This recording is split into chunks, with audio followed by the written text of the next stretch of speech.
प्रभु यीशु मसीह के मधुर मीठे नाम में हमारे सभी श्रोतागणों को हम जय मसीह कहते हैं और एक बार फिर से हम उस अपने महान परमेश्वर को धन्यवाद देना चाहते हैं जिन्होंने अपनी बड़ी करुणा और कृपा के द्वारा हमें अपने पवित्र उपस्थिति में खड़ा होने का सौभाग्य दिया है। साथ ही साथ हम इस मेटा और फेसबुक के लिए हम अपने महान परमेश्वर का हृदय से शुक्रगुजार हूँ। उनके द्वारा दिए गए इन संसाधनों के माध्यम से हम अपने महान परमेश्वर का वचन को दूसरे हृदयों तक, दूसरे लोगों तक हम पहुंचाने पाते हैं। मैं प्रभु का हृदय से आभारी हूँ। आइए हम आज का विषय में आगे बढ़ेंगे। प्रिय भाइयों एवं बहनों, आज मैं आपसे एक महत्वपूर्ण विषय पर बातचीत करना चाहता हूँ और इस बातचीत का शीर्षक है रैप्चर।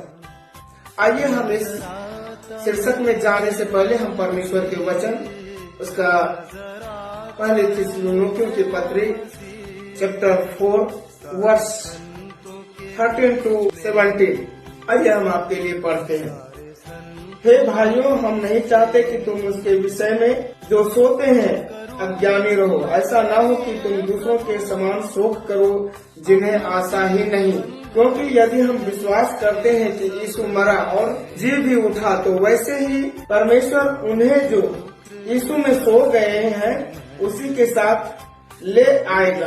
क्योंकि हम प्रभु के वचन के अनुसार तुमसे यह कहते हैं कि हम जो जीवित हैं और प्रभु के आने तक बचे रहेंगे, सोए हुओं में से कभी आगे न बढ़ेंगे।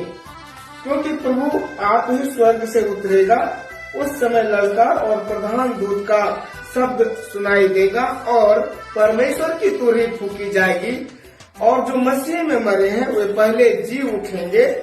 तब हम जो जीवित और बचे रहेंगे उनके साथ बादलों पर उठा लिए जाएंगे कि हवा में प्रभु से मिले और इस रीति से हम सदा प्रभु के साथ रहेंगे। We do not want you to be informed, brothers, about those who sleep, so that you do not grieve like the rest who do not have hope. For if we believe that Jesus died and rose again, even so God will bring with Jesus those who have fallen asleep in him. For this we say to you by the word of the Lord, that you who are alive, who are lifted at the coming of the Lord will surely not go before those who have fallen asleep. For the Lord himself will descend from heaven. He will come with a shout, with the voice of the archangel, and with the trumpet of God, and the dead in Christ will rise first. Then we who are alive, who are left, will together with them be caught up in the cloud to meet the Lord in the air. In this way we will always be with the God. May God bless us all as we read and hear this word. प्यारे भाई बहन, ये topic के विषय में बहुत सारे लोग इस बात को कहते हैं। रैप्चर के संबंध में बहुत सारे लोग इस बात को बताते हैं कि अचानक लोग गायब हो जाएंगे, गाड़ियां चलती रहेगी, पायलट बिना जहाज उड़ते रहेंगे और दुनिया में अफरा तफरी मच जाएगी। ऐसे कई बातें लोगों के मुंह से हम लोग सुनते हैं। लेकिन मेरा प्रश्न है, क्या परमेश्वर का वचन बाइबल सच में ऐसा सिखाती है? फर्स्ट थिस्सलुनीकियों चैप्टर 4 वर्स 16 to 17 यहाँ पर जब हम देखते हैं, यहाँ 4 बातें ध्यान देने योग्य है। पहली बात, प्रभु स्वयं आएंगे जो छुप कर नहीं आएंगे। दूसरी बात, मसीह मरे हुओं में से जी उठेंगे जब परमेश्वर की तुरही फूकी जाएगी। तीसरी बात, जीवित विश्वासी उसके साथ उठा लिए जाएंगे। और फोर्थ, और हम सदा प्रभु के साथ रहेंगे। My dear brothers and sister, many people imagine the rapture as a mysterious disappearance of believers, but what does the Bible really say? In first थिस्सलुनीकियों chapter 4 verse 16 and 17. First, the Lord himself will return.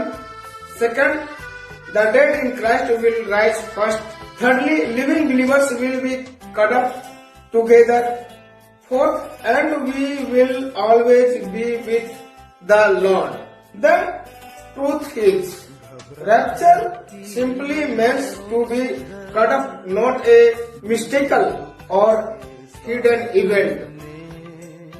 Revelation chapter 19 verse 14 यहाँ इस प्रकार से लिखा है, और स्वर्ग की सेना श्वेत घोड़ों पर सवार और श्वेत और शुद्ध मलमल पहने हुए उसके पीछे पीछे हैं। रेवलेशन 14 वर्स 4 एंड 5 यहाँ इस प्रकार से लिखा है, ये वे हैं जो स्त्रियों के साथ अशुद्ध नहीं हुए पर कुंवारे हैं। ये वे ही हैं कि जहाँ कहीं मेमना जाता है वे उसके पीछे हो लेते हैं। ये तो परमेश्वर और मेमने के निमित्त पहले फल होने के लिए मनुष्यों में से मोल लिए गए हैं, और उनके मुंह से कभी झूठ न निकला था, वे निर्दोष हैं। The armies of heaven were following him on white horses dressed in fine linen white and clean. These are the ones that have not defiled themselves with woman, for they have themselves sexually pure. It is the who follow the Lamb wherever he goes. These were ready-made from for God and for the Lamb. No lie was found in their mouth. They are blameless. हम पदों को जब देखते हैं, यीशु वापस पृथ्वी पर आएंगे। उपरोक्त पदों में यह दिखाया गया है कि यीशु, हमारा प्रभु यीशु मसीह वापस पृथ्वी पर आएंगे और वे अपना राज स्थापित करेंगे। इसलिए हम तैयार रहें, डर के कारण नहीं प्यारे भाई बहन, बल्कि आशा और विश्वास के साथ हम प्रभु से मिलने के लिए उठाए जाएंगे और सदा उनके साथ रहेंगे। These words show that Christ returned to earth to establish His kingdom. So be ready, not be afraid, not out of fear, but with hope and faith. They are not taken away to escape, but to be with the Lord forever. Jeremiah chapter 14 verse 4 वहाँ इस प्रकार से कहता है, उनके पांव जैतून के पर्वत पर खड़े होंगे। इसका अर्थ क्या है? पहली बात, हम प्रभु से मिलेंगे। दूसरी बात, लेकिन सदा उनके साथ रहने के लिए नहीं। तीसरी बात, बल्कि उनके साथ पृथ्वी पर राज्य स्थापित करने के लिए। We meet him in the air, but we return with him in victory. This is not escape plan. This is a kingdom plan. प्यारे भाई बहन, मुद्दा यह नहीं है कि हम रैप्चर शब्द पर बहस करें। मुद्दा यह है, पहली बात, क्या हम तैयार हैं? दूसरी बात, क्या हमारा जीवन पवित्र है? तीसरी बात, क्या हम प्रभु के आने की प्रतीक्षा में विश्वास योग्य हैं? प्यारे भाई बहन, प्रभु यीशु मसीह डराने के लिए नहीं आ रहे हैं, वह अपने लोगों को लेने के लिए आ रहे हैं। इसलिए मैं आपसे कहना चाहता हूँ, डरिए मत, घबराइए मत, तैयार रहिए। जब तुरही फूकी जाएगी, जब जय घोष होगा, प्रभु उतरेंगे, हम सब उन्हें देखने वाले होंगे। Let us not be afraid of the future, let us be faithful in the present, because when he comes we will be with the Lord forever. आइए हम एक छोटा सा प्रार्थना करेंगे। हम कहें, हे स्वर्गीय पिता, हम धन्यवाद करते हैं इस अनमोल वचन के लिए जो आपने दिया है। यह वचन हमें याद दिलाता है कि हमारा प्रभु फिर से आने वाला है। हमें तैयार रहने के लिए प्रभु आप कृपा करें, हमारे जीवन को पवित्र बना दें, हमारे विश्वास को मजबूत करें और हमें ऐसा बना दें कि जब आप आते हैं तो हम लज्जित न हो, बल्कि आनंद से हम आपका स्वागत करने पाए। हे प्रभु, हम डर में नहीं पर आशा में जीना चाहते हैं। हमें संसार के मोह से दूर रख और अपनी सच्चाई में मुझे स्थिर रख। हे परमेश्वर, आज जो भी लोग इस संदेश को सुन रहे हैं, उनके जीवन में आप परिवर्तन ला और उनको अपने करीब और आने के लिए सहायता मदद कर। यीशु मसीह के नाम में आमीन।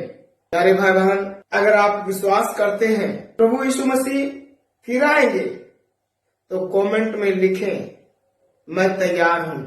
अगर आपको यह संदेश आशीष किया है तो कृपया इसे शेयर करें। If you believe that Jesus coming again, right in the comment, I am ready. If this message bless you, please share it other person. Thank you. Jai Masih. Praise the Lord.